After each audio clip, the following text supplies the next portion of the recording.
Okay, so yan, 14.6 na, nag 14.7 pa. So pwede na yan. I-recap lang natin. So meron tayo ditong cellphone para makunan ang time-lapse niya. At yung cellphone natin ay naka-charge dito sa ating DIY na charger. Yan, para if in case malubat ay may support siya. Meron tayong time dyan, almost 3 o'clock na in the afternoon. At i-reset natin to, itong ating PZEM 015. Isi-00 natin yan. Then dito, naka-activate yung blue carbon, yung BC. I-off natin yan para solely ang gumana ay ang BYD battery. At ito yung inverter na gagamitin natin. At dito ay may load tayong 500 watts. Tingnan natin kung ilang oras bago siya malubat. Okay, set up na natin. I-reset na natin to. Ganito lang pag-reset, long press lang. Then dito tayo sa running time niya, i-0 natin. Okay, 0 na. Then next yung ampere hour, i-reset din natin siya. Okay, 0. Then last is yung kilowatt hour.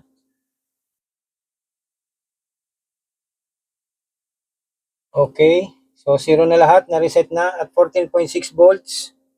At mag-start na tayo ng record dito sa cellphone.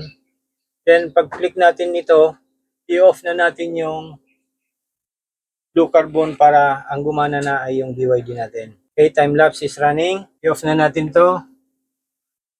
Then seamlessly lumipat na siya sa ating BYD. So, sa ngayon, nagre-record na yan. Gumagana na yung time-lapse niya. So yan, at exactly 3 o'clock in the afternoon tayo nag-start. So yung battery natin ay sa ngayon ay 13.9 volts. And yan yung milliamperes niya, capacity. Yung kilowatt hour natin ay 5 pa lang, 6 watt hour. And yung running time natin is 1 minute and counting. Meron din tayong orasan dyan, 3 o'clock ng hapon. And nagre-record dito. So ngayon, as of now, ang load natin ay 500 watts, mahigit 511. Nagbabago-bago. Ang ginagamit natin ng mga appliances sa baba ay yung refrigerator, dalawang desktop, at ewan ko kung ano pang mga nakasaksak doon na electric fan siguro. Gamit din yan dito sa ating tool shed. So yan, antayin na natin at siya nga pala, bago ko makalimutan, i-shutdown natin yung ating panel. I-cut off na natin siya sa panel. Okay. So yan, makikita nyo, wala na siyang charging. At dito sa ating charge controller ay makikita nyo na 0-0 na yan lahat. Yan. Hindi na rin gumagalaw yung arrow niya dahil wala na siyang nakukuhang charge sa solar panel. So, stand-alone na yung mano natin, setup. Yung battery natin, stand-alone yung inverter natin. So, dito sa 5 consumption natin, ang ginagamit lang nitong ating power ay ang battery lang na nilalabas dito sa inverter. Kaya nakita nyo, wala nang charging yan. Although meron pa sana kasi 3 o'clock pa lang naman ng hapon, pero kinat off na natin para makita natin yung capacity ng battery natin. Okay, tingnan natin kung gumagana pa yung ating camera dito. Okay, umiikot siya. So, balikan na muna natin yan mamaya. So, yan. As of now ay naka 64 AH na tayo. 2 hours yung sa running time natin. At 41 amps. 39, yan. 12.9 amps volts na lang yung ating battery after 2 hours na nakalipas. At yung load natin ay dati lang, hindi naman bumago. Yan lang muna natin yan. So update lang. Yan yung details ng capacity test natin after 3 hours. So 3 hours and 1 minute. Ayan, umakyat na naman yung voltage niya. Ganun talaga ang pag lithium.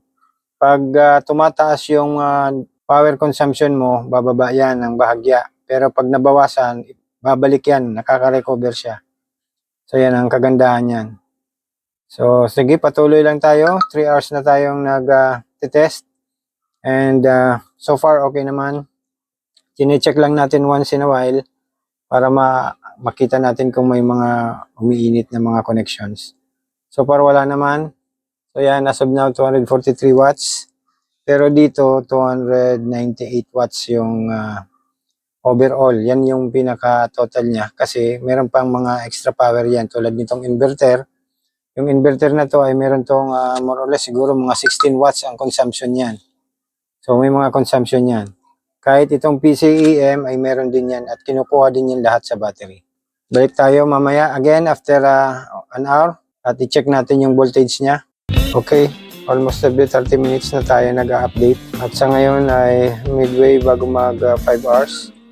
And yung hinuhugot na power sa kanya ay 500 watts. Mahigit 500 watts.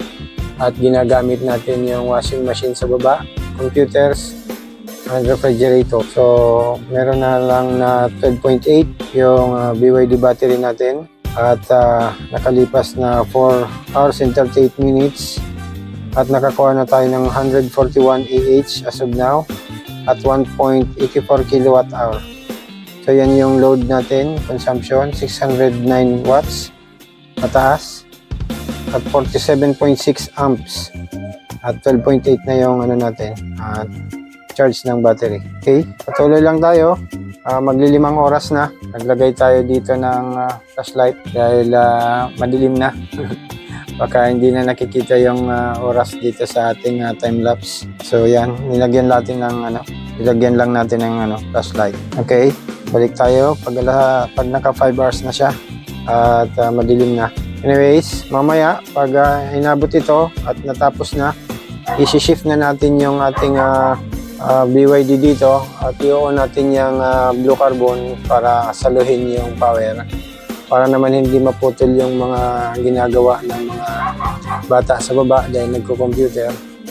Tapos yung ref natin para hindi rin mag-restart ay i-on natin yan, yung blue carbon pag nalubat na yung BYD para siya na yung magsasalo dito dahil as of now meron na siyang 13.3 volts, so puno pa ito.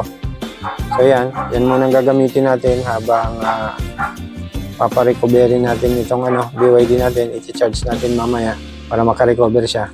So yan, baka malapit na tayong matapos dahil nasa 12.8 volts na lang yung battery natin. So almost 5 hours.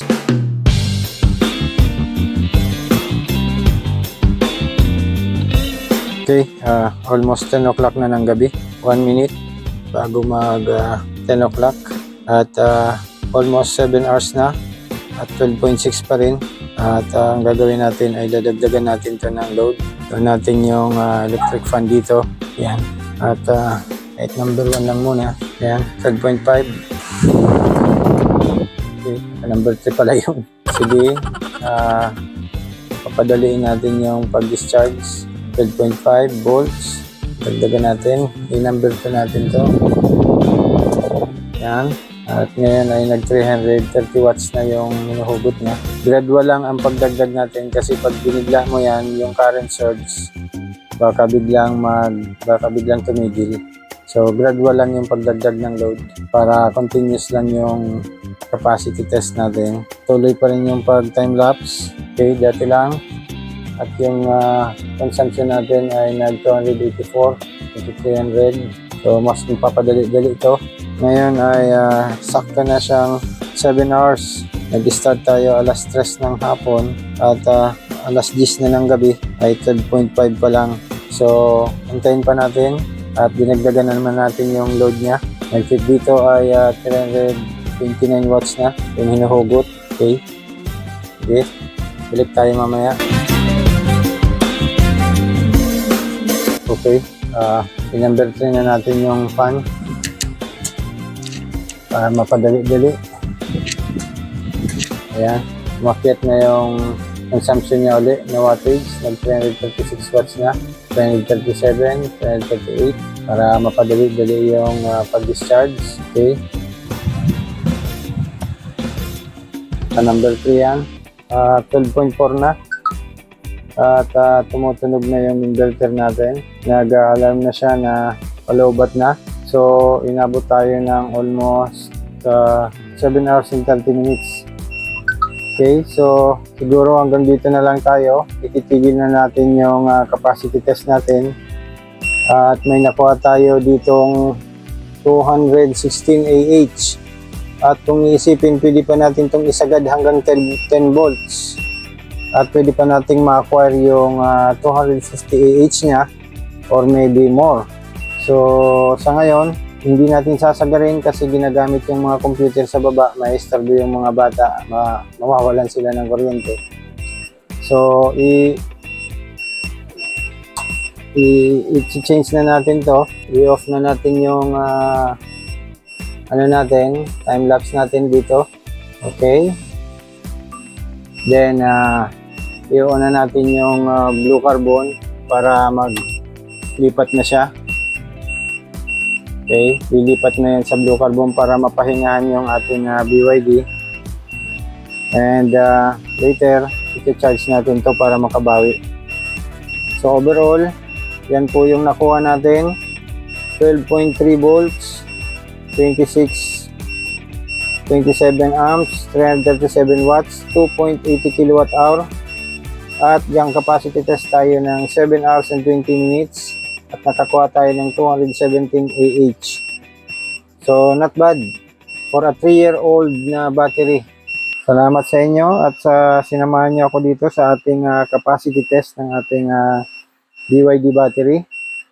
At ganun talaga, magtsatsaga lang pag nagka-capacity test. Yan, lumipat na siya. So, na-activate na yung blue carbon. Ito na yung gumagana. At nag-detach na yan sa BYD battery natin. Kaya tumigil na yung alarm. So yan, ang gagawin natin dito ay i-mode 1 na rin natin para mag-charge siya. At tapos na tayo. So, i-charge natin. Okay, ilipat yan dito. Ma-activate yung AC niya at mag-charge siya. Siguro i-charge lang natin tong at least 2 hours lang para makarecover lang para bukas. Then, hayaan na natin. So, yan lang. Successful yung capacity test natin. 217 AH. Minus 250 AH yung battery natin ay may variance tayong 33 AH pa. Pero hindi na natin tatapusin kasi nga ginagamit yung power sa baba. Kung isasagad ba natin ng 10 volts yan, kaya pa naman. Pero masya-shut off yung computer ng mga bata. So okay na yan, carried na yan kasi malapit na din lang naman yan 33 AH. So alam na natin yan yung result niyan. So okay, so, hanggang sa muli at maraming salamat sa inyong lahat. God bless, keep safe. Bye.